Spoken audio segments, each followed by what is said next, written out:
Imagine a jet engine turbine spinning at thousands of rotations per minute, or a bridge support bearing the weight of 1 million cars. Inside that metal, microscopic cracks are forming, growing with every cycle of stress until the part inevitably snaps. For the entire history of the Iron Age, we've accepted this as an absolute rule of physics. Once metal breaks, it stays broken. To fix it, you need a furnace, a welder, and a lot of energy to melt the pieces back together. But researchers at Sandia National Laboratories recently witnessed something that shouldn't be possible. They watched a piece of platinum-nickel alloy, thinner than a human hair, pull its own crack shut and fuse back together without any heat at all. This wasn't a magic trick, it was a fundamental breakthrough in material science. Scientists were using a transmission electron microscope to pull on the metal 200 times per second, expecting to see it fail. Instead of the crack growing until the sample snapped, they saw the jagged edges of the fracture meet and disappear. It was as if the metal was undoing the damage in real time, right before their eyes. This discovery challenges everything we know about metal fatigue, the silent killer of machines. If we can harness this, we aren't just making things stronger, we're making them immortal. This healing process relies on something called cold welding. On a fundamental level, atoms don't actually know they belong to two different pieces of metal. If the surfaces are clean enough and they get close enough, they just stick. Every atom has dangling bonds, unpaired electrons looking for a partner. When a crack forms, these bonds are exposed, reaching out into the void, desperate to latch onto something. If the stress pushes those surfaces back into contact, the dangling bonds from both sides snap together instantly, forming a bond just as strong as the original metal. But cold welding alone isn't enough. You need a way to get those atoms back into position. That's where grain boundary migration comes in. Think of the grains in the metal like neighborhoods in a city. When the metal is stressed, the fences between these neighborhoods, the grain boundaries, can actually move. In the platinum-nickel alloy, the boundaries move toward the crack, dragging new atoms with them. As the boundary sweeps across the crack, it effectively repaves the area, replacing the empty void with a perfectly ordered crystalline structure. The brilliance of this mechanism is that it uses the energy of the crack tip itself. In most materials, the crack tip is a point of extreme instability where energy is released by breaking bonds. But here, the specific arrangement of platinum and nickel atoms allows that energy to be diverted. Instead of breaking more bonds, the energy is used to kickstart the grain boundary movement. It's like a judo throw for physics, using the momentum of the attack to solve the problem. The more the crack tries to grow, the more energy it provides for its own repair. You might have heard of shape memory alloys like nitinol that can return to their original shape, but those are fundamentally different. They require an external trigger, usually a massive heat source. The platinum-nickel breakthrough is autonomous.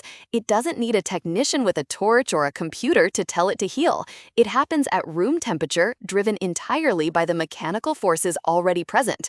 This means the repair happens the millisecond the damage occurs, preventing the crack from ever reaching a critical size where it could cause a catastrophic failure. To see this, scientists had to zoom into the nanoscale. We're talking about movements measured in billionths of a meter.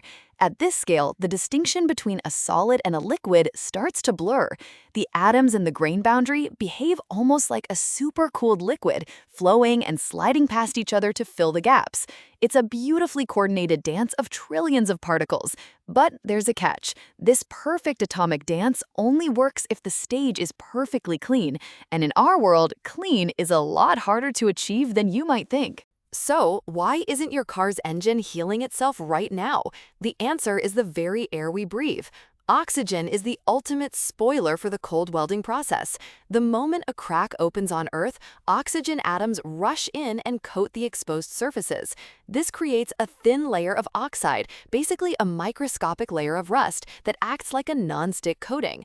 Once that oxide layer forms, the dangling bonds are capped. They can't reach out and grab the atoms on the other side, so the crack can never fuse back together. The healing is blocked. This is why, for now, this incredible hardware only functions in the vacuum of space. Out there is no oxygen to contaminate the fracture. The metal surfaces stay virgin and reactive. For satellites and long-term space missions, this is a game changer. Fatigue is one of the primary reasons space hardware eventually fails. If a satellite can heal its own internal cracks, its lifespan could be extended by decades. Imagine deep space probes that can survive the constant vibration and stress of a multi-decade journey to another star system, repairing themselves as they go. But material scientists aren't giving up on Earth just yet. Now that we know the mechanism exists, the race is on to find ways to protect the healing process from oxygen.